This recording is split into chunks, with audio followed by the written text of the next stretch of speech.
Today we'll be demonstrating how to add a new or an existing user to the NSM.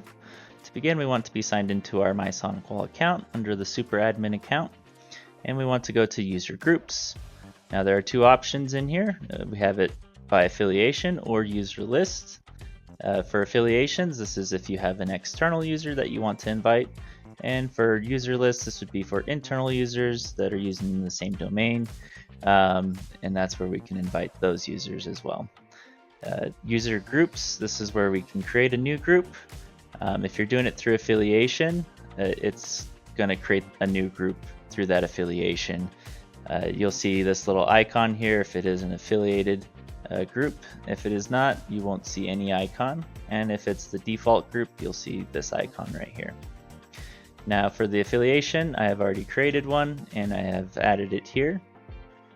I'll just show you what that looks like. If we come over here to affiliations, you would have to click on new affiliation and you would have to enter the customer ID. Where you might get that, if you hover over this little icon, it will tell you exactly where you can go to get that ID. Customer will be the one to provide that to you. It's located within their MySonicWall account. Now if it's an internal user, you would come here to the user list and you would click on add new user, where you would enter the user information for them to be able to get that invite.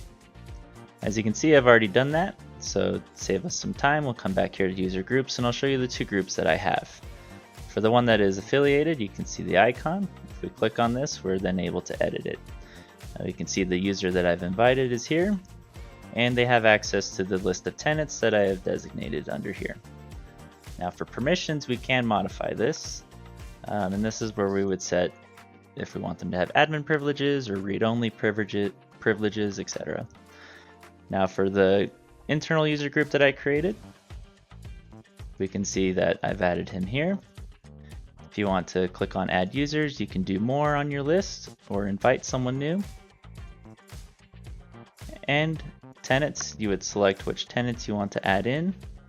It needs to be at least one. And permissions as well. Once this is completed, you can sign into your NSM account, come down to CSC users tab, and select the tenant that you want to look for, and you can see a list of these users. The one that I added in internally and the one that I added in externally through the affiliation. This concludes our video today. For more support resources, you can visit sonicwall.com/support. Thank you.